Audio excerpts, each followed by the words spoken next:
Hallo und herzlich willkommen zu unserer heutigen Vertiefung.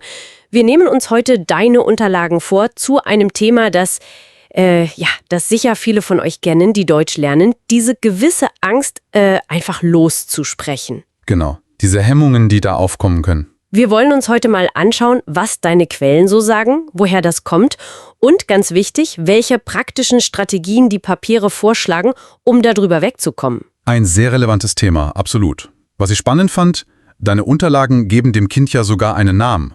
Xenoglossophobie. Und sie betonen, dass Deutsch das schon so seine spezifischen Herausforderungen hat. Die Grammatik natürlich, Fälle, Genera, dann die Satzstruktur, die ja manchmal echt verschachtelt sein kann. Ja, das stimmt. Und dann die Aussprache. Das berühmte Rachen-R oder die Umlaute, die sind ja auch nicht immer ganz ohne. Definitiv Stolpersteine, die man kennt.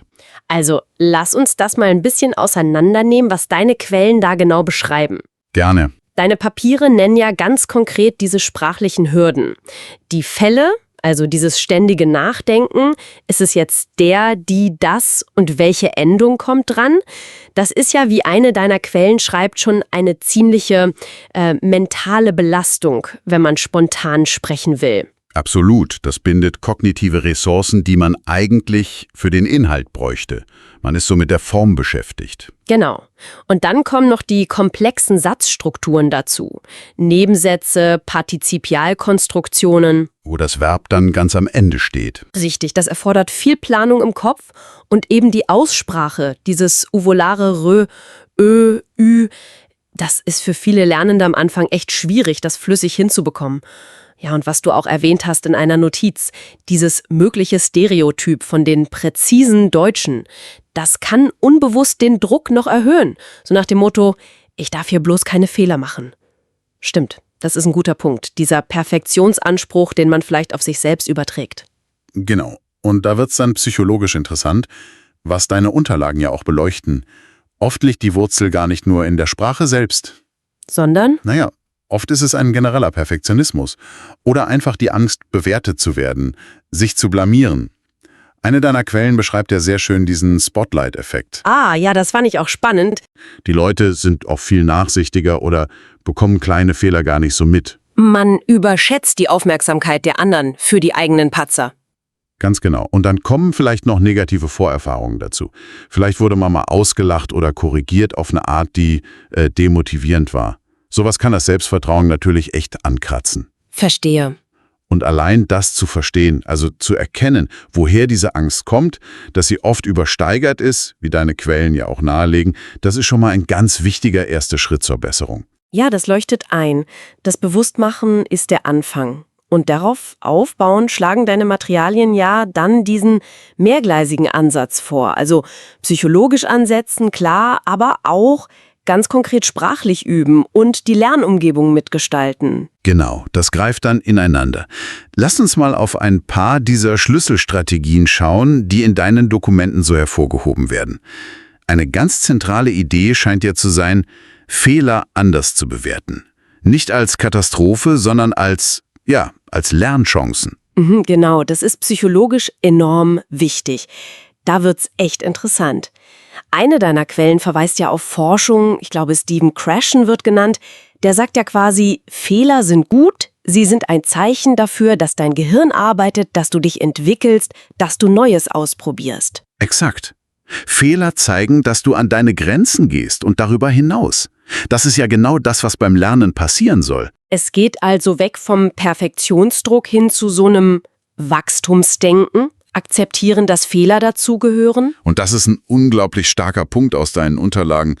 Dieses Umdenken, diese Neubewertung, die entlastet ungemein, wenn der innere Kritiker mal ein bisschen leiser wird. Und wie setzt man das praktisch um? Deine Notizen sagen ja, Selbstmitgefühl üben, nachsichtiger sein. Ja, genau. Und sich realistische Ziele setzen. Das steht da ja auch drin. Vielleicht ist das Ziel eben nicht sofort das perfekte, fehlerfreie Referat vor der ganzen Klasse. Sondern vielleicht erstmal, ich schaffe heute ein 5-minütiges Gespräch mit meinem Tandempartner. Oder ich bestelle auf Deutsch im Café, auch wenn ich vielleicht einen Artikel verwechsle. Kleine, erreichbare Schritte. Das klingt machbar. kleine Erfolgserlebnisse sammeln. Genau.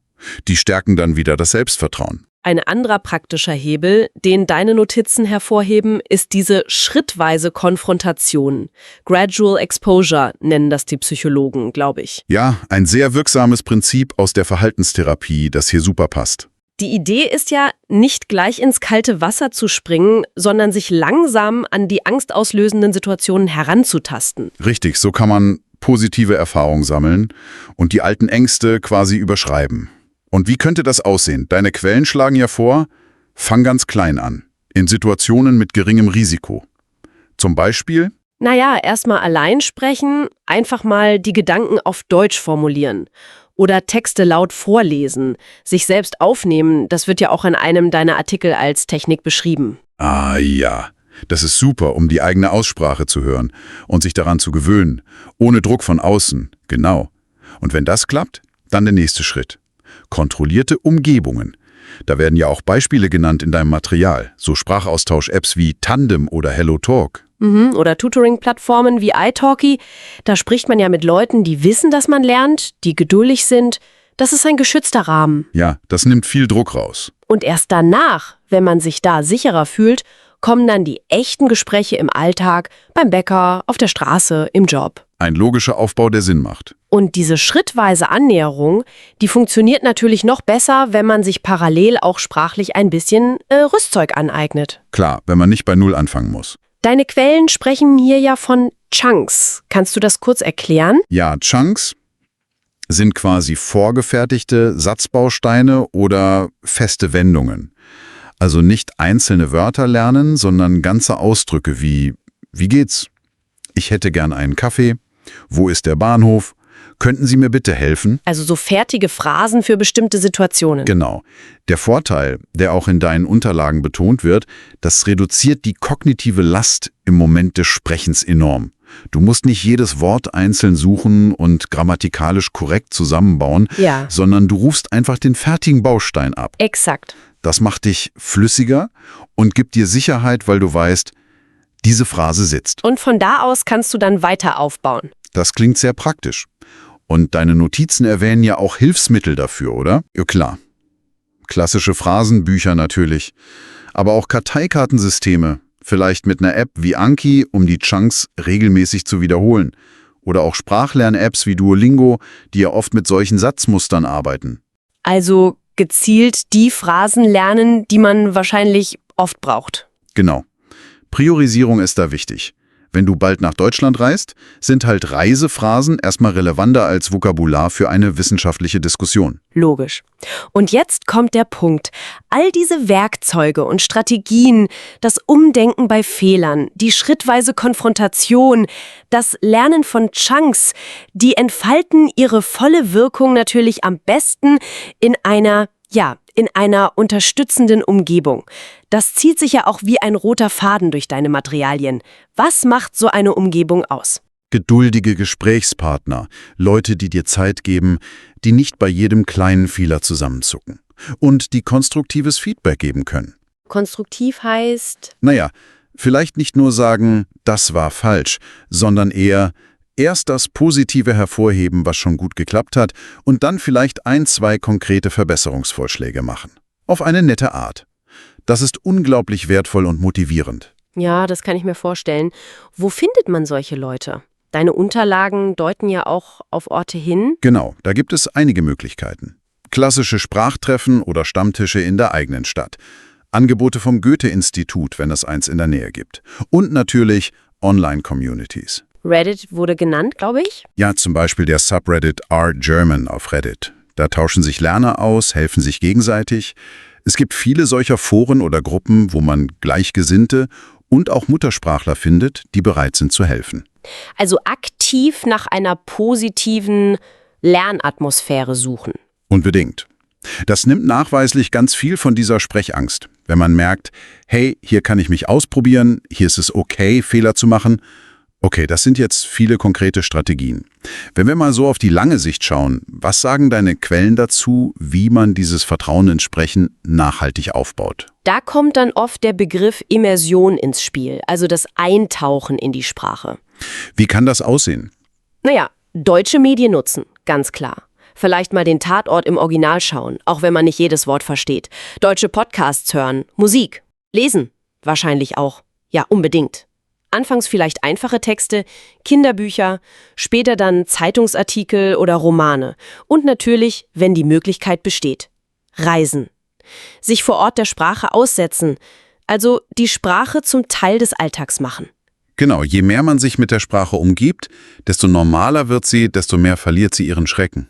Was bedeutet das, also alles zusammenfassend, wenn wir auf deine Unterlagen schauen? Was ist die Kernbotschaft? Ich glaube, die Kernbotschaft ist, es geht nicht darum, von heute auf morgen perfekt Deutsch zu sprechen. Das ist unrealistisch und erzeugt nur Druck. Sondern es geht darum, überhaupt ins Sprechen zu kommen. Den ersten Schritt zu wagen, dann den nächsten. Kontinuierlich dran zu bleiben, die Strategien anzuwenden, die wir besprochen haben, und Fortschritte zu machen, auch kleine. Das ist das eigentliche Ziel. Kommunikation und Entwicklung, nicht Perfektion. Fortschritt statt Perfektion. Das ist ein gutes Motto. Absolut. Und das wirft vielleicht noch eine abschließende Frage auf, über die du ja mal nachdenken könntest. Diese Strategien, die dir laut deinen Unterlagen helfen sollen, die Sprechangst im Deutschen zu überwinden, also das Umdenken bei Fehlern, die schrittweise Annäherung, das Suchen nach Unterstützung, ja, wie könntest du diese Prinzipien vielleicht auch auf andere Bereiche übertragen? Auf andere Herausforderungen oder Ängste in deinem Lernprozess? Vielleicht sogar in ganz anderen Lebensbereichen. Gibt es da Parallelen? Das ist ein interessanter Gedanke zum Mitnehmen. Die Muster hinter der Angst und die Wege, sie zu überwinden. Genau. Oft sind die Mechanismen ja ähnlich. Thanks for joining us. If you enjoyed this episode, please subscribe, like and share with your friends.